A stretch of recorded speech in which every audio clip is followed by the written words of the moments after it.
On this day in history, 1923, during the Teapot Dome scandal, worst label ever, Albert B. Fall, who served as Secretary of the Interior in President Warren G. Harding's cabinet, was found guilty of accepting a bribe while in office. Fall was the first individual to be convicted of a crime committed while a presidential cabinet member. I bet his prison stay was pretty tough. So, what are you in for? Murder? What are you in for? The teapot thing? Live from Wapat Nation, it's the Corner Booth, bringing you everything that centers around that orange squiggly W. And tonight we're celebrating All Hallows Eve on this episode of TCB by talking about high-flying fantasy. Whether it's trolls, witchcraft, or wizardry, mighty elves, or devilish dragons, we're covering it tonight.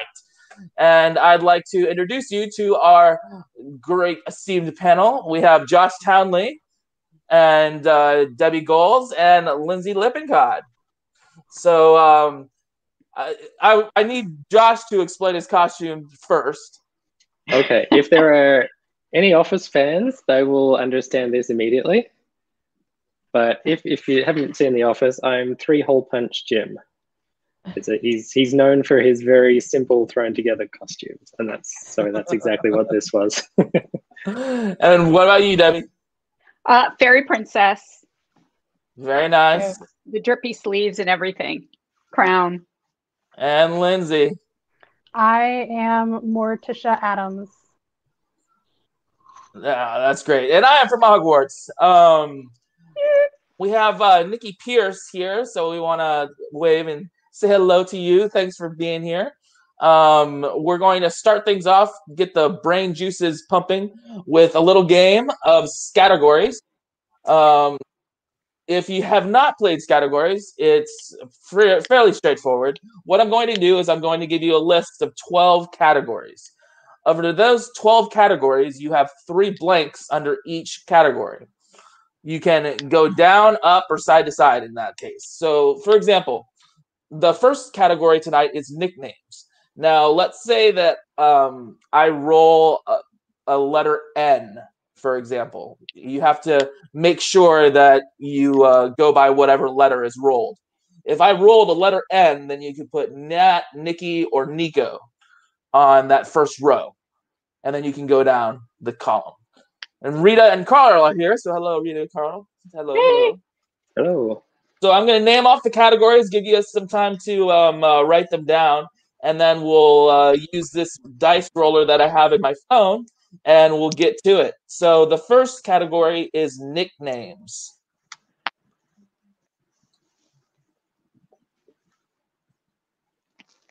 The second category is things in the sky.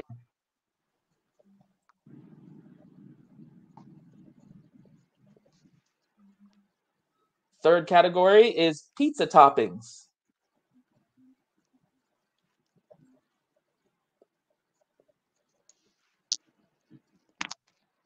Fourth category is college or universities.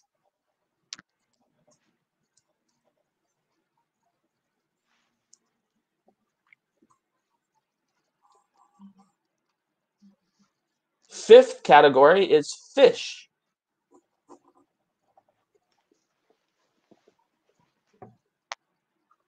Sixth category is countries.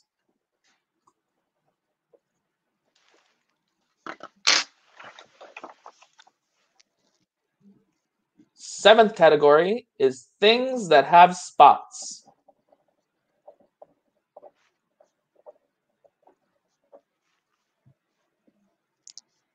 Eighth category is historical figures.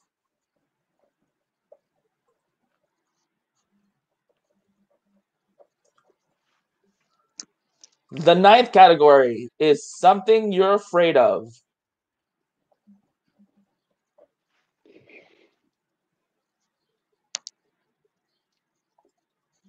The 10th category is terms of endearment.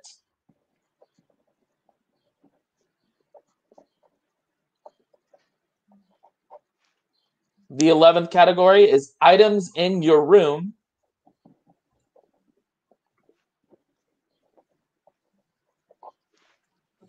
And the 12th and final category is drugs that are abused.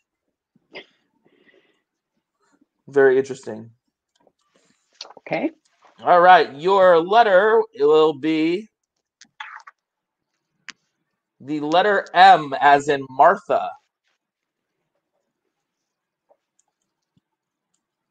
All right, we're going to give you 90 seconds on the clock. Let's see.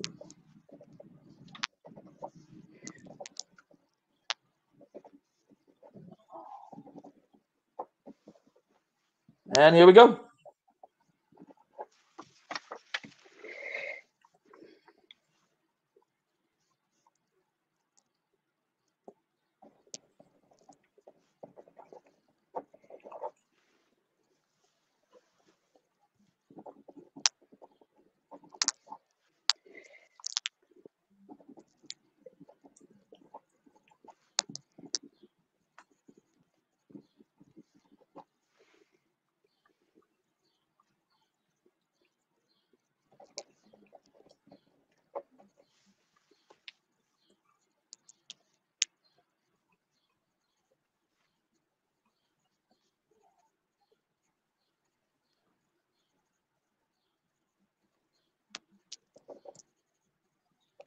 Okay, I'm done. Oh,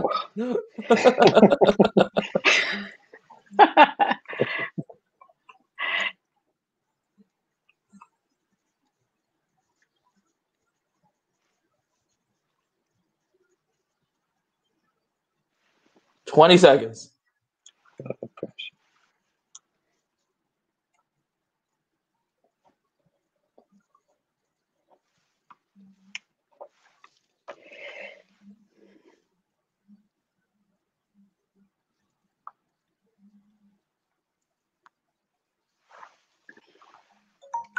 All right. Okay, how do we do? Oh, that was tough. All right. So, first of all, for scoring, if somebody else has your answer, they cancel out. So you don't receive any points. Oh, you didn't so tell us hopefully- that. Well, hopefully you'll have something unique, and it'll be a nice little snowflake like yourself. Okay, so for nicknames, what do we got? Let's start with Missy. Josh. Missy? Missy. That's a good one. I made up a nickname of Moonface and MJ. MJ, okay. What'd you have, Lindsay? I think you're on mute. For There you go. nicknames, I got Ma and Mart. Okay. Nice. 2, things in the sky. Josh? I got the Moon and Martians. Okay. Debbie? Mars. Mars? Yeah. Lindsay? Oh, we just lost her. All right, let's. Oh, I was actually thinking of stuff that was closer to the ground. I thought of macaws and magpies.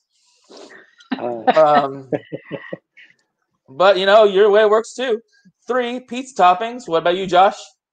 I've got mozzarella and mushroom. Nice. Debbie? mushroom. All right. So Oh. cancels out. Are you allowed to do 2 though? Really?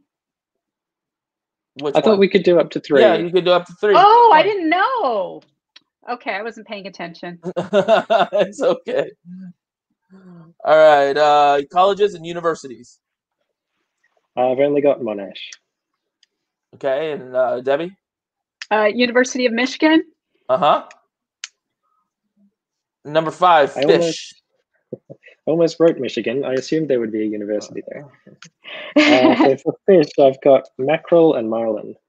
Okay, nice. Marlin. Debbie? Marlin. All right. Let's see. Country. Countries, Mongolia and Mozambique. Okay, Debbie. Monaco. All right, nice. Things that have spots. I've written monk seal. I don't actually know if they have spots or not. What's that? A monk seal. My daughter just did a presentation on it, so it was just popped into my head. I don't know. They may or may not have spots. What about you, Debbie? Measles. Oh, yes, measles. Good one. Ugh, they're terrible, terrible, terrible. All right, historical figures. This is where I'm starting to run out. I've got Mary, Queen of Scots. Okay, Debbie? I have Queen Mary, Bloody Mary. Okay, all right. And something you're afraid of, Josh. As a horror writer, I am afraid of nothing, so I got no answers here. And what about you, Debbie? No excuse. I've got monsters. Monsters, good. Terms of endearment, Josh? Mate. Mate, yes. That's good. Debbie? Very Australian. Mamala. Okay. Mamala. That's what my grandmother called me. Oh. Very nice. Items in your room. I ran out of time, so I've got nothing for the final two. Okay, what about you, Debbie? Magazine. Okay, and drugs that are abused. Mary Jane. It is. Marijuana. Yep. It is. Yeah. All right. Let's see. Hopefully Lindsay's able to come back. We're going to go. We'll take her prize. Yeah. Exactly. Your She prize just wanted of more time. pride. That's it. Yeah, exactly. She went away to go check out everything on Google, I'm sure. All right. Why don't you tally up your answers? Okay. All right. I have 10. I have 11. Oh, beginner's luck. Beginner's luck. Beginners. Good job. I'll put that Josh. down to Yes. I'll put that down to Debbie not knowing that she could pick more than one. I think she would have steamrolled me. It's okay. Hold your head high. I Hold your head high. wanted you to win. Yeah. Thank you. All right. Now we're going to dig into the meat of the discussion, which we call the entree. And the first and foremost thing that we're going to be talking about is fantasy. Josh is in here as kind of like a counterpoint to that because horror can have fantasy elements, but he is also a horror writer in general. So it'll be nice to have his perspective on these questions. What do you enjoy most about your genre, Josh? I can answer sort of a bit for fantasy as well, because the first two novels I wrote were actually fantasy novels before I sort of found my footing in horror. But I think in any sort of story, it's always the world building. So whether I'm reading or writing, I think coming up with creating a world that's the most fun, and really getting into a really detailed, believable world that somebody's created. I think that's really the joy in all sorts of speculative fiction. So that's what I all right. Mine. What about you, Debbie? Well, very similar to Josh. The thing I love about writing fantasy are the infinite possibilities that you have. The only limitation that you have when you're writing it is your imagination and how far you can take it. And it's kind of like you get to create a world and then you get to play inside the world. Almost, not that I have a God complex or anything, but it's almost like being a god. And you can move all your characters around and you can beat them up. But the good news is nobody actually gets hurt because it's fiction. So, yes. And if you're me, you always write a happy ending. So, maybe the bad guys don't get a happy ending, but the good guys do. So always that's prevails. what I like about Always prevails. And I have evil overlord tendencies. So getting to set up the rules of my world and have no one be able to tell me otherwise, I really like it. All right. What about you, Lindsay? I would just I'm echoing what the other two have said, and it's just the fact that there's no rules. You get to play by your own rules. People have made up languages. They've done like everything, and you can do anything that you think of. You don't have to follow science or anything like that. So that's it's the most freedom essentially. I do remember it was God, this had to have been 2 summers ago. and somebody was asking me. It was one of my friend's kids. She was being a mermaid, and she was saying, how do I swim like a mermaid? And I was like, oh, just go underneath the water and do a turbo swim. And I just realized that almost automatically. I was just like, wait a minute, she has no idea what that is. Oh my God, that's amazing. I love that story. Into me. That got to me. Oh, that's cool. All right. Number 2, is there any specific advice you can give to budding authors, Josh? I think with fantasy especially, a lot of new authors like to share as much as possible about their world building and all the work that they've put into it. And I think that's really a pitfall for new authors, where the first chapter or so, nothing much happens because they're establishing their world. They're giving you all the history and how the magic works, when the reader would have a much better time just sort of gradually discovering that, being able to ask questions and not have them answered immediately. And I think that's something that just comes with experience, is knowing when to pull back and when to keep things for the appropriate moment. Because at the end of the day, you are trying to tell just a fun, interesting, engaging story. Sure. And the info dump, the nefarious info dump will get us all if we're not careful. Right. Leave enough space in between your exposition to have some dialogue or something that, keeps everything balanced and not necessarily off kilter, but just not boring. Because like you said, that info dump I think that gets a lot of people, info dumps.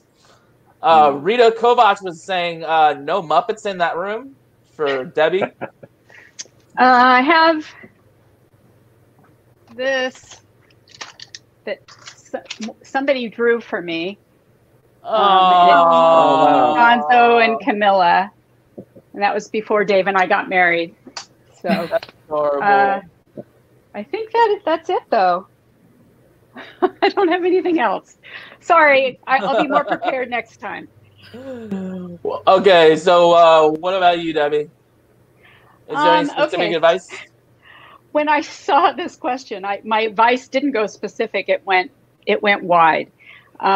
So my first bit of advice is that if you're going to write fantasy, you need to know the genre, which means you have to know the classics as well as what's happening right now in the fantasy genre. So, like how things are being written, what kinds of things are being written.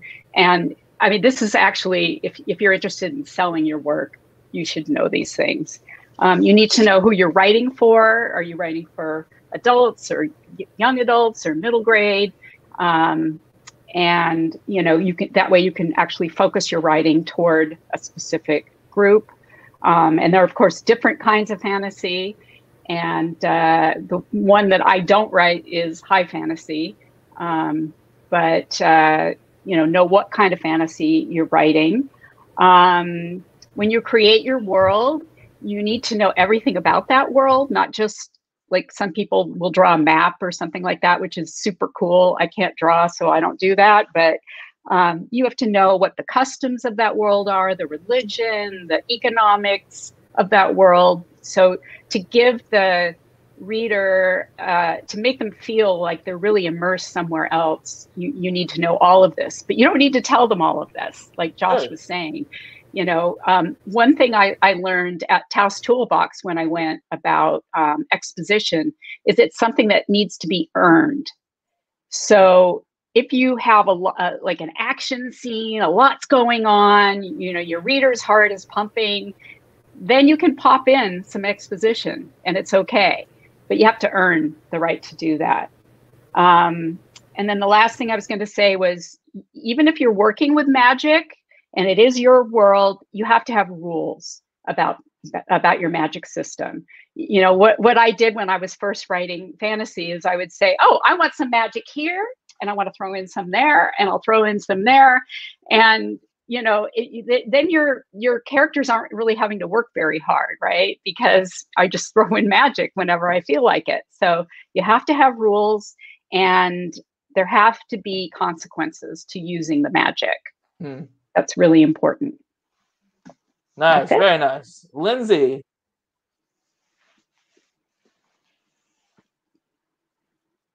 Did we lose you again, Lindsay? Oh no, Lindsay. I think. Oh, she's back. There she goes. She's just unmuted. Muted. You're muted. I unmuted. There you go. There you go. We can hear you. Okay. I would say I'm not actually muted, but the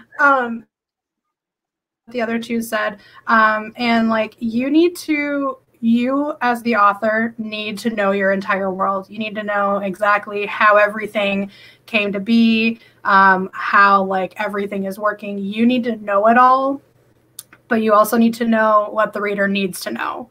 So while you as the author need to know all of this, so you know how everything works and you know exactly the consequences and the limitations and the laws, the reader doesn't necessarily need to know everything that you do, but you need to make sure it makes sense. And it's a fine line and it's a hard one to walk down a lot of times, to see like what exactly is important, and to like, while something might make sense to you, if you don't include a crucial piece of information, it may disconnect the reader. So just, making sure that everything makes sense to you, you have a good understanding of it, and knowing exactly what the reader needs to know to understand and follow along properly. Right. Great. Love it. All right. Question number 3. How do you build and shape environments where your characters interact, Josh? That's the fun part, I think, for me. It's you need to give it enough time, I think, building the world. And of course, you'll start out a new project with that excitement. You just want to get straight into the first chapter and see what happens. I think it's really worth taking the time to really plan it all out, as Debbie and Lindsay were saying, that you need to understand the world so well that you can answer any question about it. So one of the things that I sort of just play in my head if I'm doing a world is I'll try to think about what a newspaper would look like from city X or something that you're inventing. So what would appear in the daily edition of this city, or even a town, like just a local newspaper or something. Even if they don't have one, just answer the questions for yourself. What are the events? What happened last week? What's happened 5 years ago? You really need to know the history, how they got to where they are today, what's important to these people.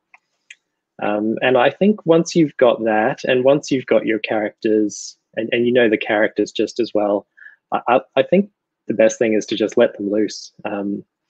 You've got the world, you've got the characters, maybe a few plot points, and then just set them loose and see what happens. Because I think that's where the most interesting plot turns come about, because you know so much. You know that if this character is in this situation, these are their options, and often you won't see it until you're right there with the character.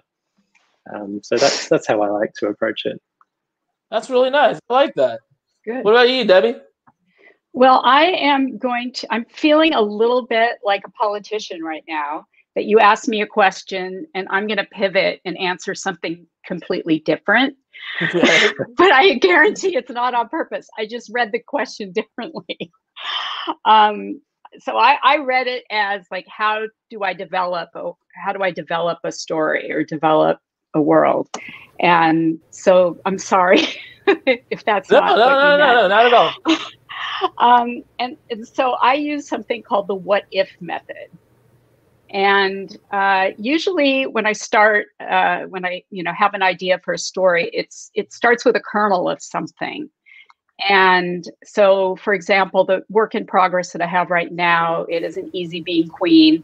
The kernel of the story started with, well, what if there was a girl who wanted desperately to be good, but bad things happen when she's around? And then I just kept like what ifing it until I started developing what the story would be. So what if it turned out she was actually an evil witch, and her powers had been suppressed? And what if it was her parents who had suppressed them for all these years? And what happened to have her powers come out? And so on. And that's how I ended up with, with the story. What if, what if, what if? Just build on that, each one. Just build it. Yeah. I like that. That's a really unique approach. What about you, Lindsay? Okay, are you able to hear me to start out with? Yes. Okay, good. I tried to unmute myself early, so if my computer needed time to react. All right. So I kind of read it similar to how Debbie did.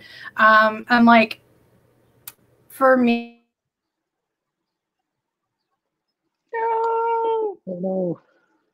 Lindsay. See if she comes through in a second. Okay. Oh, Can Oh you hear yeah, me? we Yeah. got you.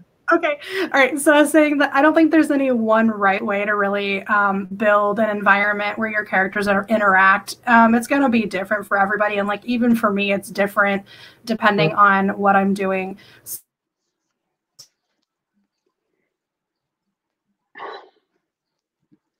technology Yes. strikes again. Used to be me. Remember, I used to have terrible internet. Yeah. Am I back yet? You're back. Yes.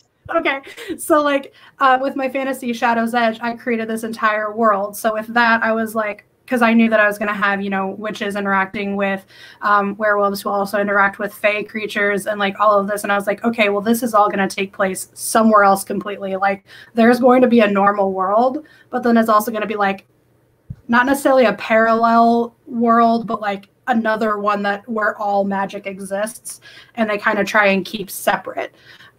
So, I mean, in that regards, I had to think of, okay, well, what's the layout of this world? The different, like the fae creatures, they have their own kingdom. The werewolf type people, they have their own kingdom. The witches, for one reason or another, their kingdom was gone. And I was like, okay, well, why is their kingdom gone? And am I going to bring that back type of thing? Whereas for like my stuff that exists in more of like along with the real world, it's like, okay, so where am I making this take place? And how am I going to make sure that it seems cohesive? Like Josh was saying, current events, things that have taken place, where shops and everything are located. How are your characters going to get around in that area? Kind of knowing the layout. So kind of just, you need to decide what type of world you want and then try and go off and build from there. And it's nice when you have a sandbox where all your characters can just play in once everything's been developed. I mean, you just kind of making sandcastles, and then all of a sudden you're just left with a bunch of kind of variables for your characters to undergo. So that is pretty cool. I like it. All right. Number 4, how do you prefer to structure your story, Josh? I've sort of gone back and forth between the plotting and the pantsing, as they say. So whether you come up with a detailed outline and then try to get all your plot points and your plot twists and everything, or whether you just completely just go off into the wilderness. And I think I've sort of definitely gone much more towards the pantsing lately.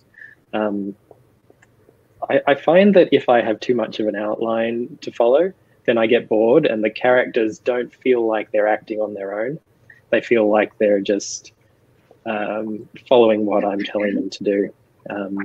And I don't, like, I'll just lose interest in the story and just put it down for a few days if that happens. So I find it much more interesting if I've just put them in a situation, and then I have to sort of think with them, like, how are they going to get out of this? What do they have available to them?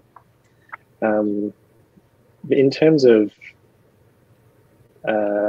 structuring the story, I don't know. I think there's probably not too much different for fantasy compared to other genres. You've got you need to have your escalating tension. You need to have your inciting incident, you know, as near to the beginning as you can. That sort of stuff tends to happen organically a lot of the time once you've had a bit of experience, I think. So I don't tend to think about that too much. I just like to let it go wherever it wants to go. Nice. Okay. Carl O'Connor was saying, what I don't like is when a writer breaks a rule or creates a new one out of the blue just to fit the story. Or when a problem arises, the character announces, oh, here's such and such item I have been working on for problems just like this. Yes.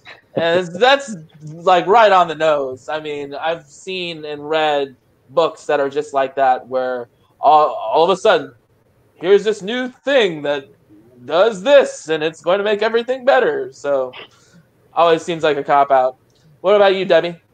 Well, I have done the Josh method. I've done lots of different methods. I have really researched plot structure quite a bit. And the thing that I landed on that works for me is Save the Cat, Yes. which is basically the hero's journey, boiled down to 15 beats. So 15 plot points. And how I view them as kind of tent poles. So if you have these 15 things in order, then you know your story holds up. And so, you know, instead of having like a really detailed outline, I find having at least knowing that my story has direction and that I can hit all these plot points really helps me. It doesn't mean that when I'm writing, it doesn't change, because it often does change. But just starting out knowing that you have a story that makes sense means I can write it. Do you feel limited when you're doing Save the Cat? I feel like it opens it up for me. Okay. You know, my first novel that I wrote was like 250,000 words of gobbledygook, because I basically just started writing, and it just lacked direction. And I thought, wow, I spent a lot of time on that and I didn't really get anywhere. So I'm never doing that again. So now I need to know where I'm heading. I just think that's the only way I'll ever be able to get anything done in any kind of a timely manner. Well, this I haven't goes for heard all of Save three. the Cat before. Oh, there's a book all about it. It's called Save the Cat. And there's actually a second book, which is Save the Cat Writes a Novel as well.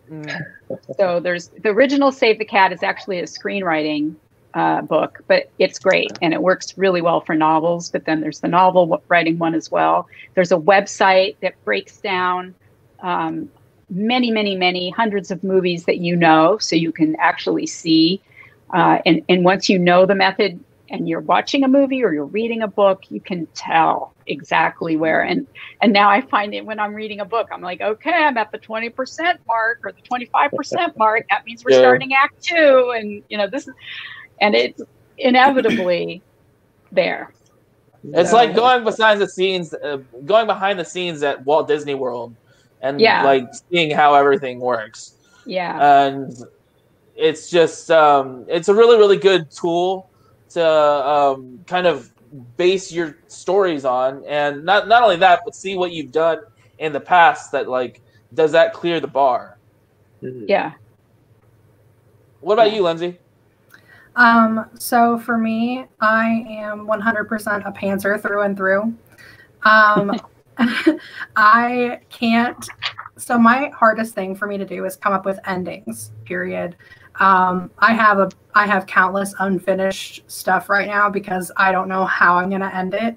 But normally, like if I try and come up with an idea and like I'm saying this is where I am and then this is where I'm going to end, I run into the problem where I'm 6 chapters in and I'm like, okay, it's done. And I'm like, oh, it's only like 70, 50,000, not even 50,000 words. And I'm like, oh, okay. It's like, I guess it's a short story, even though I wanted it to be a novel. So I usually pants, but I guess I run into the issue where like no method like actually works for me. I guess I kind of discover things in my own time. I don't have anything that helps me get from here to here and done. One of my first works, I wrote it out, and it was almost 200,000 words. And I was like, ugh, okay. So then I was like, and because it's Wattpad, I didn't really care how long it was, because I mean, you can just keep posting stuff and people will keep reading it as long as it's good and it keeps moving the story along. They don't really care. They're like, yes, give me more. But if you want to do anything else with it, 200,000 words, especially if you're trying to make that like a debut novel into like the publishing world, they're like, I don't know about that. So then you have to like go in and be like, okay, well, what doesn't actually progress the story? What's just kind of here to give readers more, and narrow that down. So, I mean, I guess I'm just a chaotic writer, I suppose. I don't really have structure. I think you need that sometimes, though, where it's just sheer pantsing and just finding where things are going to land. If you're writing something and it has incredibly unique characters and stuff that people are invested in, then they're going to follow you until you run out of room. You can just, I don't know, like M. Night Shyamalan it and do something really ridiculous. I guess that's up to you.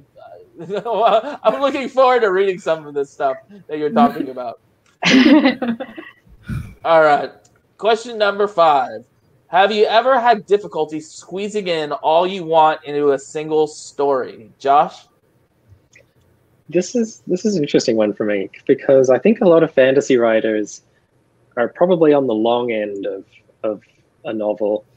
But as Lindsay was saying, when you're pantsing, sometimes you have no idea where it's going to finish. You don't know if you're going to fit it into 50,000 words or 200. With me, I tend to write very minimal. So I have the opposite problem. I tend to finish a story a little too quickly. And then in draft 2, I have to go out and flesh it out a bit, because I'm sort of going along writing and thinking, I don't really need to explain this. They get it. And then because I want to get to the next scene, or I want to get to the next bit of dialogue or something like that. And then it's just sort of going back and filling in all the gaps. So that's sort of where I am with writing. I envy the people who can just write and write and write and have this huge book and then get to pick the best bits out of it. And I think that would appeal a lot more to me. But unfortunately, I'm on the other side. Start using a lot of adjectives, Josh. That's all you have to do. Yeah, more adverbs, more adjectives. No. What about you, Debbie? Oh, this has definitely happened to me. One example is I wrote a short story for an anthology called Once Upon Now. And the title of the story was My Love God Went to Hawaii and All I Got Was This Lousy Papaya. So you could tell from the title that it's long. Anyway, so I had a lot I wanted to put into the story, and it's a short story. And so I ended up spending a lot of time paring it down. And I eventually realized that the amount of world building that you do has to pertain to the length of the story you're writing. So, with a novel, you have plenty of room to explore all kinds of things and put a lot of world building in. But when you're writing a short story, it's much, much better not to clog it up with too much. Just get the minimum you can and write the story. Okay. Lindsay?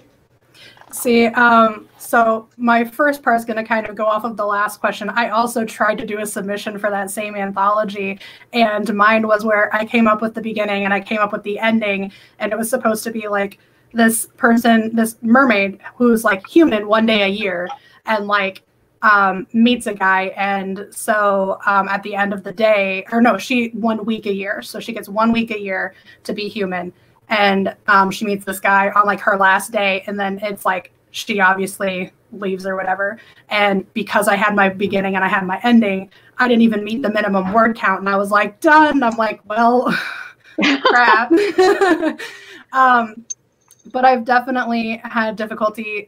So squeezing in all that I want into a single story, yes. Squeezing in all that I need into a single story, no. So kind of going off of that story that ended up being 200,000 words, obviously I got everything that I wanted into there. Or what I needed was already in there. What I wanted made it a little bit too long. So I had to try and figure out what to bring out. So I guess my thing is deciding what I want to have versus what I need to have to make a story make sense. And then, so usually my stories end up much longer than what they will end up being in the end after I cut stuff out. So, and kind of, what Debbie says is, try and make sure that the idea that you have fits the type of story that you're writing. Don't try and make some like huge theme into a little tiny short story, because it's just not going to work. It's never going to work. You can make it, but it's not going to be the best work that you can do. Sure. Well, the thing is, like, when you're editing like that, the biggest fear that I would have is like taking out a very crucial and vital artifact of some kind that is just, oh, I don't think that I need this, and then later on realize, oh man, I really need this. Yeah. That sounds like it would be quite the nightmare. And lastly, what elements do you enjoy playing with the most? Josh? For me, definitely the magic. I think if fantasy doesn't have magic, I'm not really interested. There's got to be something, even if it's just sort of a little sprinkling, like Game of Thrones, how it's just sort of hinted at in different ways. It's got to be there in some respect. And I really like coming up with the rules around the magic. So I'm very influenced by video games and that sort of thing. So I'm sort of always thinking about, how do you level up this magic? What are the requirements? What do you need to meet to be able to cast certain spells? So for my first fantasy novel, I put a lot of thought into it, and it was sort of, you had the spells on scrolls. So you can purchase these scrolls. Some of them are much rarer than others. And then you've got your wand, and you sort of load it up into your wand like it's a USB stick. And then you've got that spell. So it's just coming up with that sort of stuff. That's the fun stuff for me. And seeing that in other fantasy books, like one of my favorites is the Demon Cycle by Peter V. Brett, which is just this really simple and elegant use of wards to protect themselves from demons that rise up out of the ground every night. And it's just so simple and cleanly done, but you can just build so much off of it. I think that's really what makes it for me. Nice. I like it. Debbie?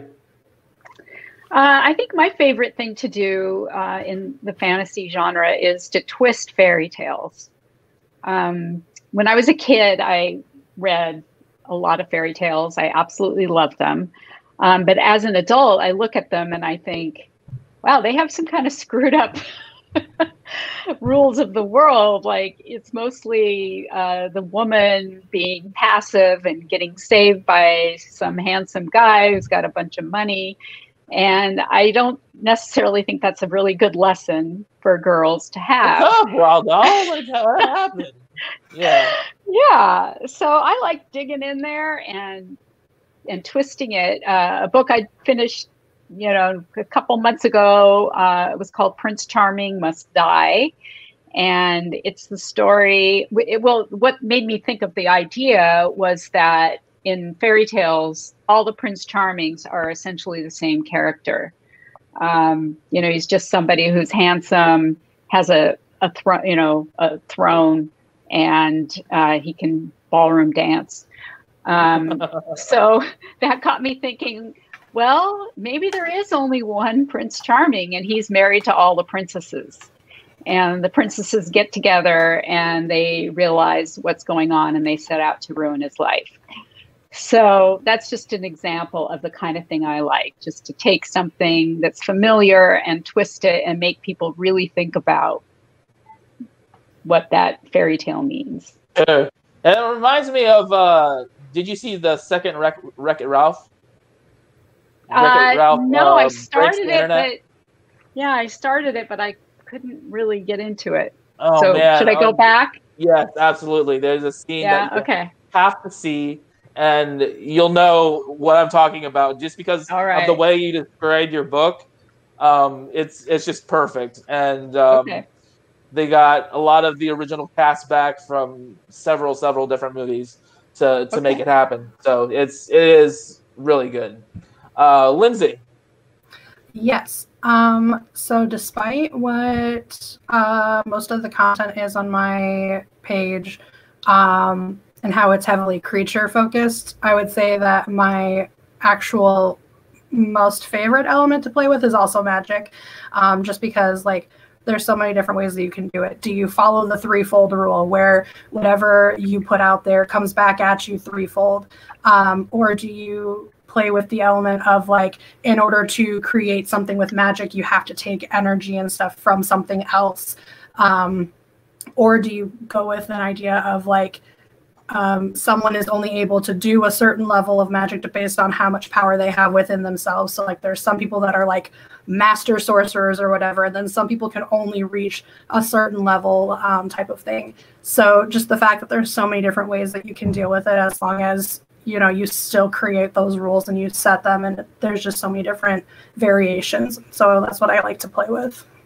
Sure, absolutely. The one example that rings in my head is the Force from Star Wars, and I know that's sci-fi, but the Force definitely acts as magic, and the way that they utilized it in the last 3 movies, it just really got my head spinning. I was just like, wait a minute, this is not what the Force was in the earlier one. I don't know. It was all over the place, and I think that as long as you have a good grasp on what your magic can do, then you'll be fine. And if you're consistent with it, that's all that anybody can ask for. So I do like a little bit of magic myself. Now we're at the part of the broadcast where we like to say something sweet. We'd like to offer up any Wattpadder who's been showing off that talent or lifting up the community. It can be a writer or a reader. It's completely up to the panelists. I'm going to let them decide. Josh, who do you got? I would like to give my shout out to an author who introduced me to Wattpad way back in the beginning. And I met her at a fantasy and I think, I'm not sure if it's sci-fi as well, but a sort of an author meetup convention. So her name's Tracy M. Joyce, and she wrote the Chronicles of Altacia, which everyone should definitely read. It's sort of a high fantasy, strong female characters, very epic. And so if you sort of like the Game of Thrones intrigue between nations, and but at a very character level, then that's something you should check out. Nice, I like it. Debbie. Okay, mine is an author named Emily Duval, and she's E. Duval author on Wattpad.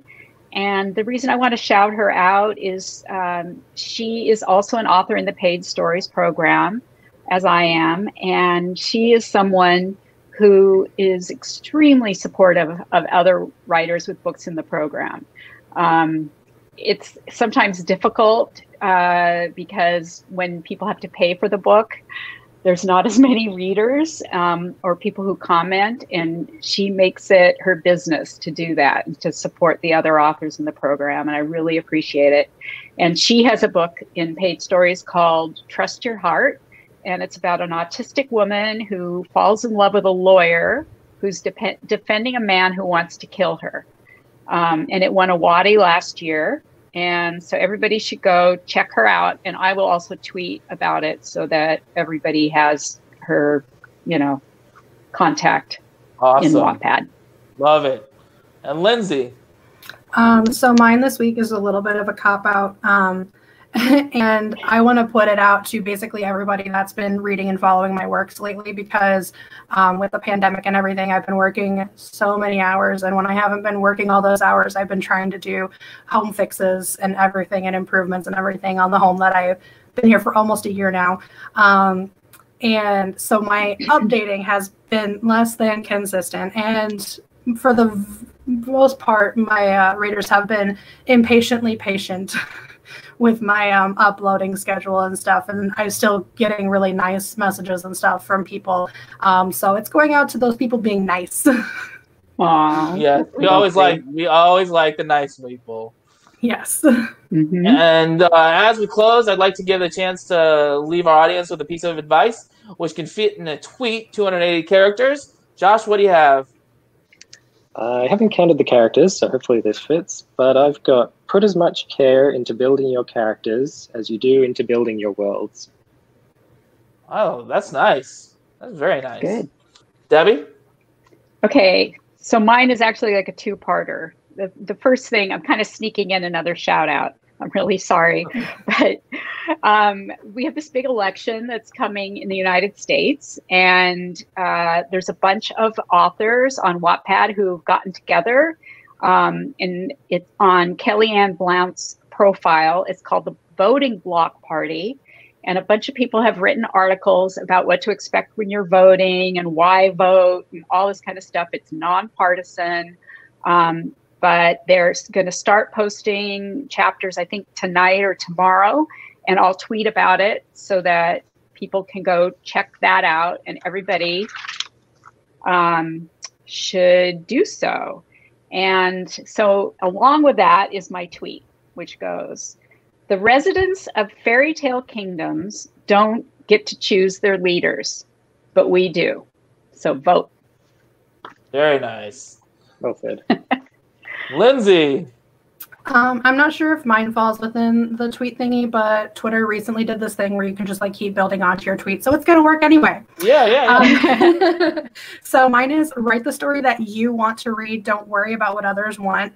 If you want it, then chances are there's at least one other person out there that wants to read with that same story. Very nice. Love it. Well, thank you, everyone, for joining us this evening. We really appreciate it. We'll be back same time next week, same great channel. And we just ask you to keep riding the good fight. And until then, we'll see you on Wattpad. Bye. Bye. Bye.